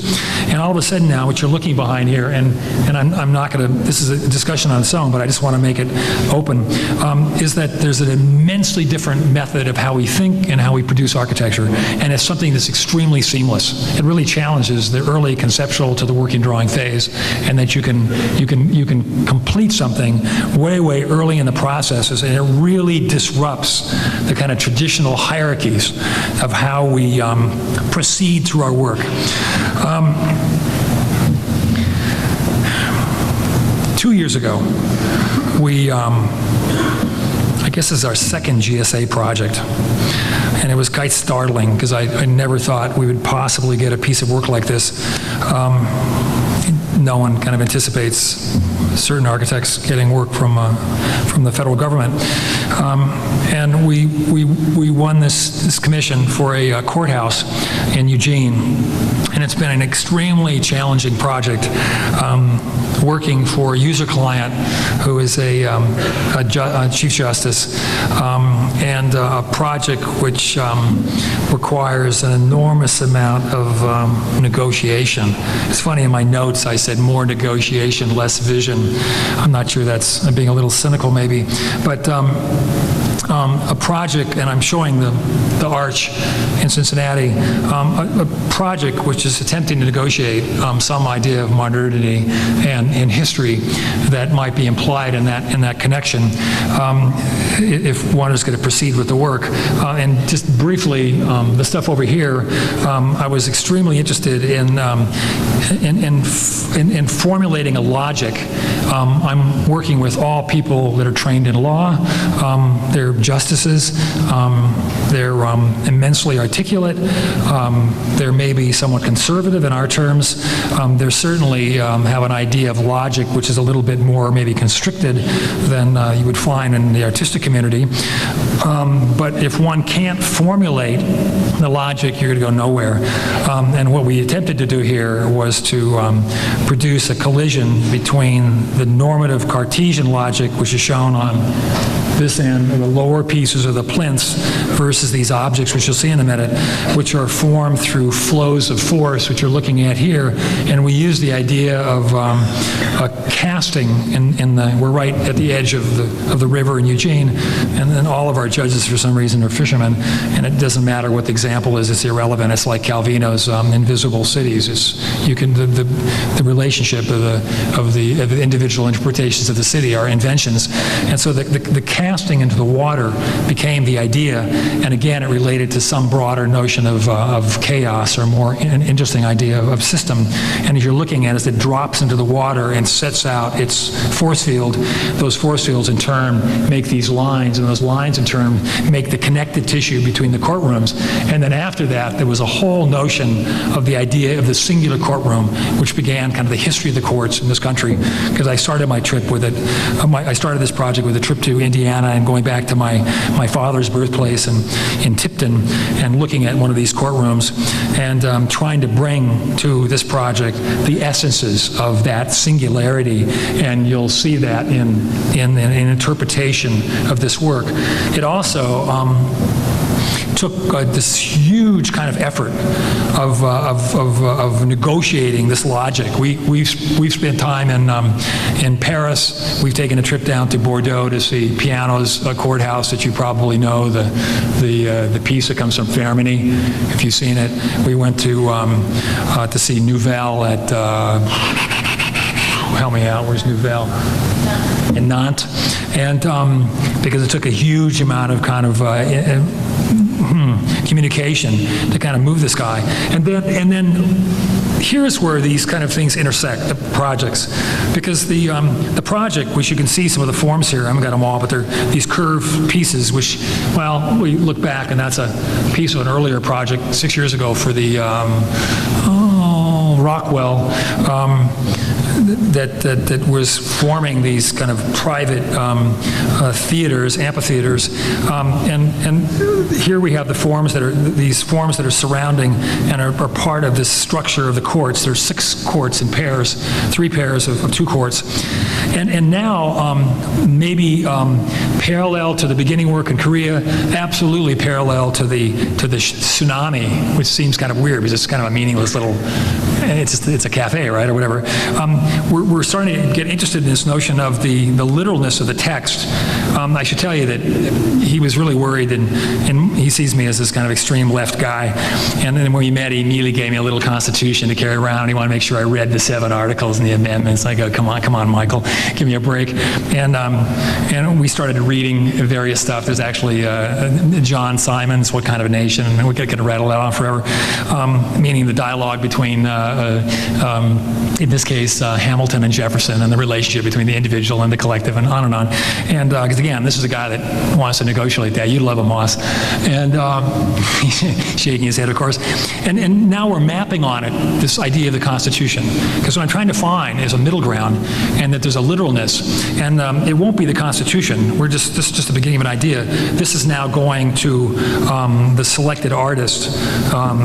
It's a guy named Matthew Ritchie out of New York, and he's now going to take this and start working with an interpretation of the text, of kind of reinvigorating, reinterpreting this foundational text as it produces the surface effects of this building, as it tries to find a middle ground between the abstraction of a building that's seen as actually foundational and has to have this kind of conventionality of pursuing the notion of history incrementally. This notion of the specific was central to our project in San Francisco. Second GSA project started just before the courthouse, actually, and you'll see a little fragment of the skin on the first scheme of the school and Exposition Park. And we were interested in the relationship between ground building and the skin. Was this continuity device that connected up the lower part of that was protecting open space for kindergartners. It was making kind of intimate space. It was a continuation of the Rose Garden. It actually pursued the geometric progression of the Rose Garden, and it moved up and started formulating this bar that came across the site. And this is a project that in some way kind of parallels that, and I haven't got quite the right section, but this is the plaza, this is the federal courthouse on Mission and 7th, this is the entry of the city, where am I? Here, damn. I don't even know where that building is. Where's the courthouse? It's Market. Where are we? Oh, what's going on? I can't even, well, I've been working on this for 2 years. I can't even find it. I'm completely disoriented on this map. Hey, show me where it is. Shows you where I'm at. It's right here where the white square is. Where's the 7th Street coming in? Oh, yeah, okay. That's the federal courthouse. I can see the courthouse. This is the main interest of the city part of the city. And now we're taking the skin of Seoul the skin without a body, and we're making it into a reality. And that this is a piece of work that has a series of parallel parameters. The first of which is to completely challenge the energy usage of the building, because we were looking at a piece of work by the government looking at the types of values we should promote, and basically how can we even kind of support kind of the formal kind of propositions of this piece of work. And one of them was that we should be responsible and that it should be a standard that's set. And as we have it today, actually Tim Christ is running the project, is up there today, and we're going through the final negotiations. They've already started digging. As usual, we have to take X amount of dollars out of this thing, but it'll be the first high-rise or middle-rise. It's 24 stories high. It's 1 million square feet. It's a big building that has no air conditioning, or that has just about no air conditioning, and represents a huge delta, $500,000 a year. It'll power 750 homes, the delta. That's one of the parameters. The, ooh, do I have another slide in here? I'm a little confused now because we changed this and it didn't get, oh, damn. I got to say one more thing about this before it has a skip-stop lobby. It has 3-story lobbies all the way up. You push a button, there's only 7 of them for the 21 stories. It has a large open space, a sky garden, which is right up here, right there, and we commissioned Jim Terrell, amazing guy to work with, that's going to use that space as a 60 by 60 foot cube, which is a communication space for the workers. Terrell's a fascinating guy. He has this really interesting idea. You know the work, of course. He has this very compelling idea about about physics and the absolute lack of necessity or the irrelevancy of metaphysics. At least Eric's smiling on this one, and I have to say it's an immensely compelling argument, but I'll just leave you with that thought. And but it's exploring movement. It's exploring really, or it's challenging taking a generic building and really making demands of it, which require something much more specific. And that it reminds us that the idea of generic, or the notion of an accepted use of a building, an office building in this case, is only an artificial standard, and that one starts attacking the problem that you can locate much more specific problems within this context. And then, damn, I don't even want to show you this. This is what we won this competition for. Oh, there it is. What am I doing? Okay, the Skip Stop library here, and this large kind of plaza that opens up to the courthouse and has all of the collective functions, the children's daycare center and the eating facilities and all that.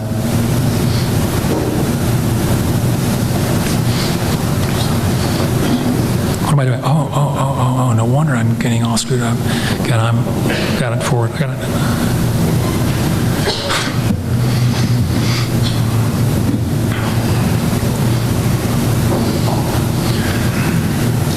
I'm getting close. Shoot, the scheme that I'm not showing you actually had a break in it that was going to allow you to cough.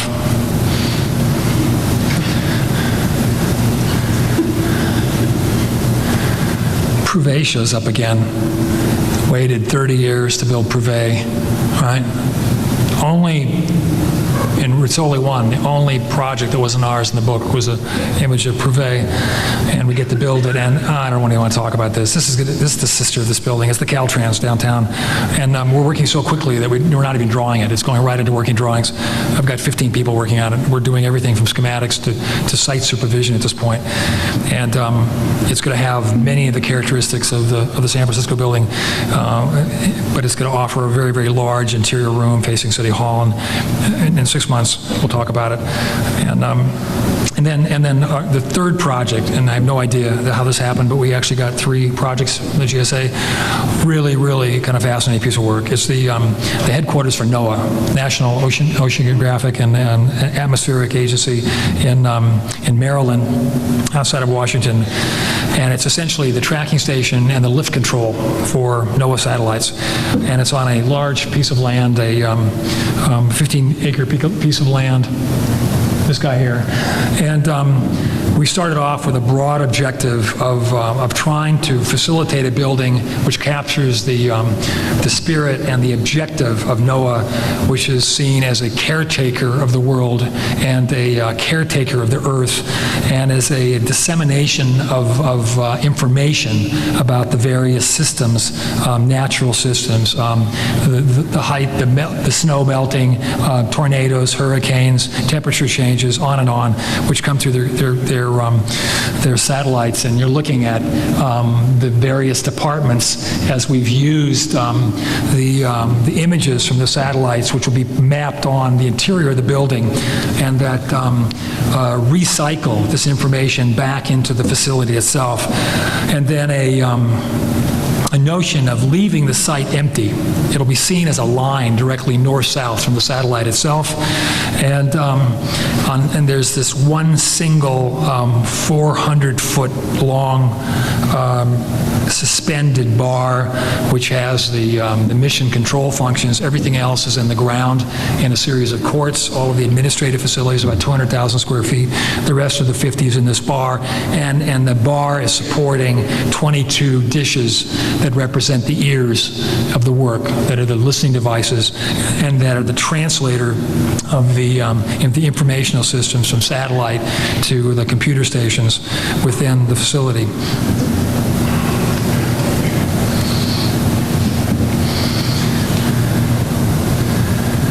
I'm feeling rushed now, but I didn't mention on either of these that that as one starts working with broader, in this case, public work, the politics of the work and the values that it instills are extremely important. And all of these work have to be concerned with notions of say, energy or resources, in that you're reminded constantly that we as a culture, I mean the United States of America, representing 5% of the world, use up 25% of its resources, and we can start kind of on that argument. And I think that as the work's getting larger, it demands of you kind of articulating broader values. And then I think with that, what's interesting is that because all of a sudden we're doing a building with no air conditioning, and it'll be a first, and we're not green architects, when you realize how kind of old-fashioned some of these ideas are, that the green architect is a 70s idea, because today architecture is integrative. All of these ideas are part of an idea, and you don't have to locate yourself within a singular trope, right?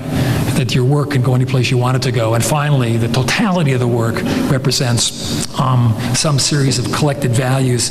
And in this case, again, we're looking at this notion of the augmented land as it now carves out from the car. It was our competition entry for the BMW competition in Stuttgart. Wolf Prix of Krupp Himmelblau won this in a very, very kind of beautiful scheme. And then something that I definitely shouldn't show, I'll start weeping, our competition entry for LACMA. And again, this is a scheme that was about a connective tissue of 2 of the existing buildings, and we assumed that one needed to negotiate these existing buildings for, if nothing else, economic reasons, but it was very much about a stitch and flow idea of something that talks about the relationship of movement and the relationship of the broad collection of LACMA that was parallel to our Berlin wall scheme years ago, which talked about this lacing of east and west and this relational structure. And in this case, it was the relationship of the public movement and art versus the relationship of one political entity over the other, as it was in Berlin. And then, again, just kind of veering off, we were involved in a competition for the memorial for the Air Force in Arlington Cemetery.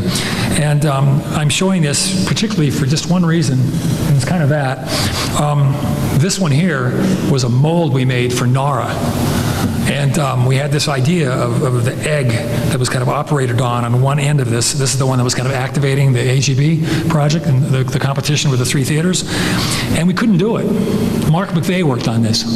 And spent over a week just making one of these things, and we finally kind of just gave up and kind of half drew it, and the drawings were kind of unsophisticated. And what is this, 2000? So 10 years later, we can do this, but I'm not interested in making the form. I'm interested in operating on the form, right?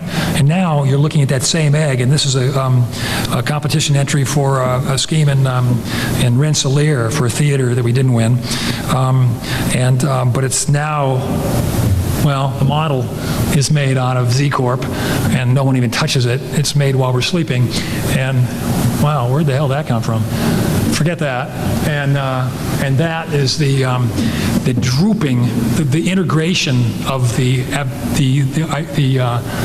come on, Mayne, I'm tired. The abstract form of the egg as it conforms to programmatic, the programmatic of the building.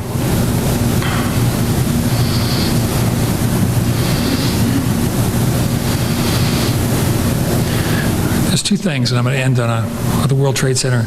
You must be getting tired because I'm wearing myself out. The kind of intentionally shifting to maybe even the absurd. A teapot for a lessee, but it isn't.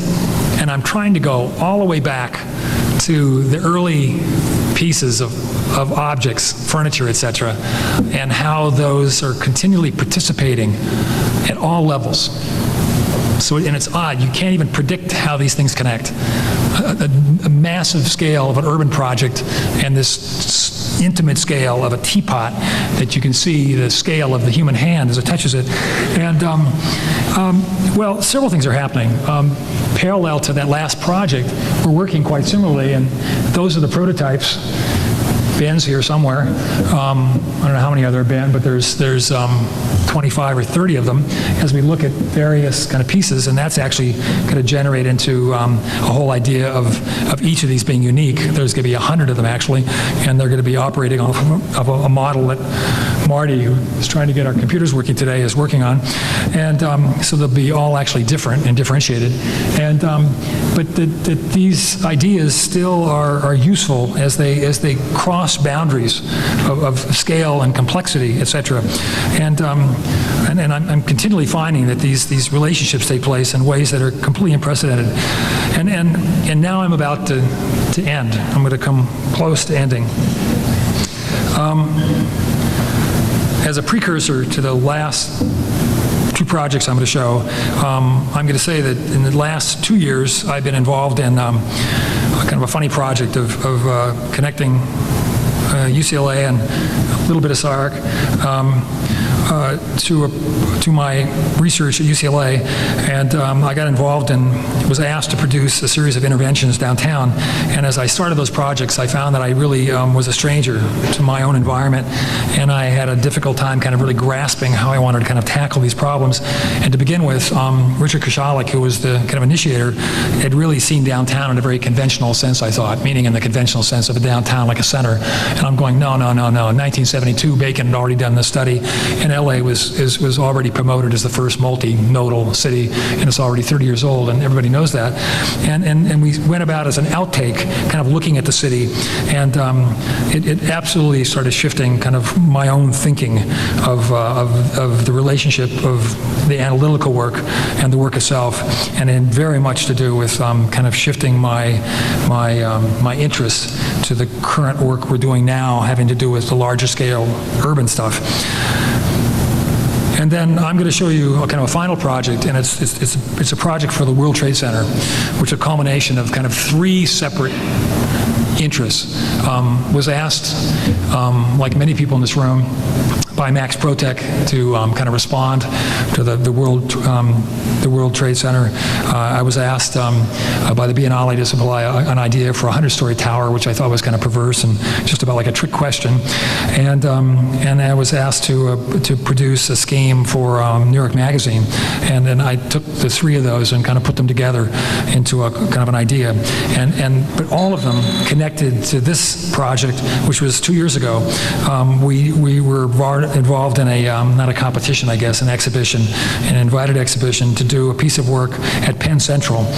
And we produced a piece of work which was attempting to find an infinitely flexible, malleable, strategic position of presenting options for very, very large projects. I'm not going to go farther than that because this would be its own lecture.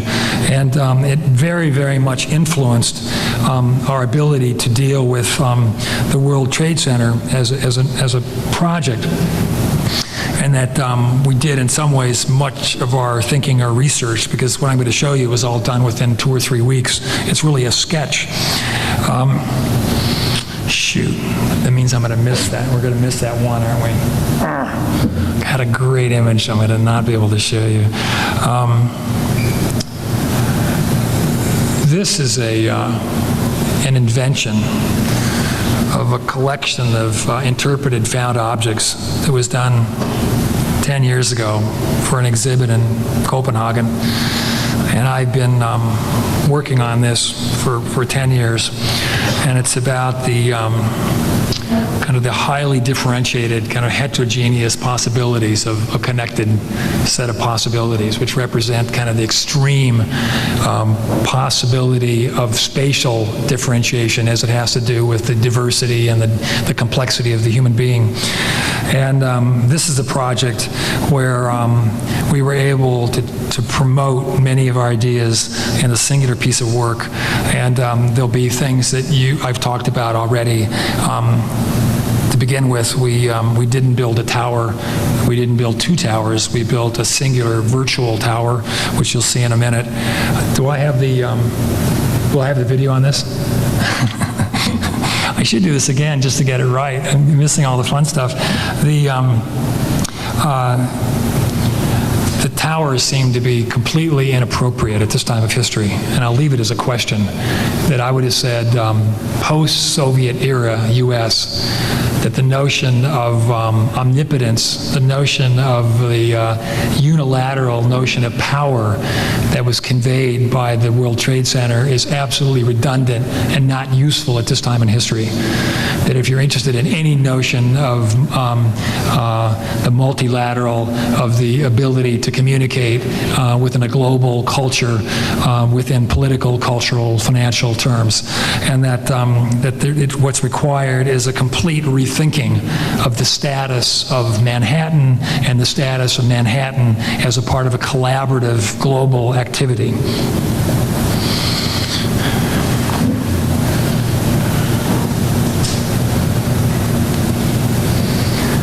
So what you're looking at is,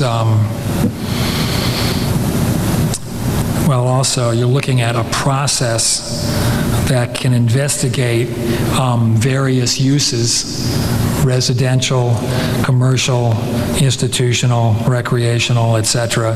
And you're looking at these fragments, and they can be like our project in New York, Marta. They can be continually altered. They operate independently of each other, and they're open for continued reinterpretation and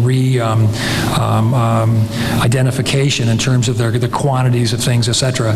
And that they make up this total construct which we can continually evaluate within architectural to urban terms, within economic terms, etc.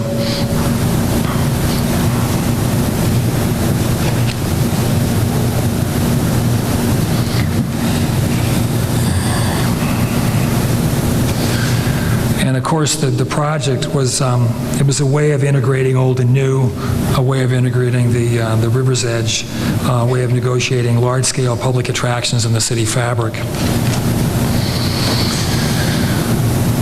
should have shown this first. This is the project in emergence. I'm going to read you something that I wrote for the Max Protek piece. Out of the twin ruins will emerge generative matter, evidence of the recent past, instigating new potentialities, a total transformation, a place where human experience and aesthetic sensibilities are interwoven in total freedom, demonstrating an interest in the balance and the intertextuality of our world and all of its facets, political, economic, cultural, ecological. The emergence out of a new, revitalized, powerful force that comes out of this tragedy, out of this occurrence. What I have to say that it came up in a discussion in the office that became interesting in looking at these images. You're looking at the images as coming out of the modeler before it's been kind of dusted, and it occurred to me looking at the photograph. For some reason, I never saw it, and looking at the real thing, that all of a sudden the Pietà and Michelangelo kind of peeked out of my head. And Pavel, are you here? Pavel's not here. Pavel and I were discussing the other day this notion of the non-finito, the unfinished work. It's unfinished in perpetuity. It can never be complete. It's endlessly emerging. And I really, really love this kind of notion of these images, that is, they open up to us and they communicate to us this notion of the continual emergence of our ideas.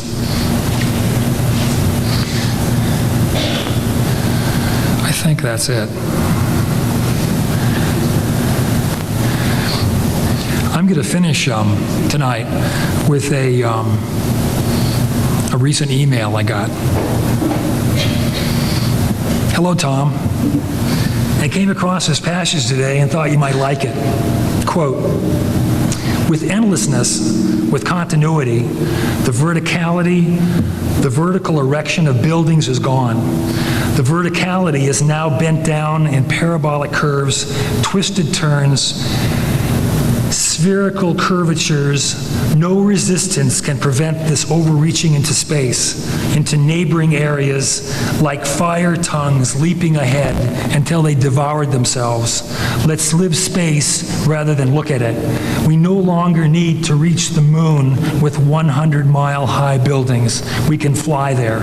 Frederick Kiesler, Selected Writings, Continuity, the New Principle of Architecture, 1965, Best, Alexandria. Thank you very much.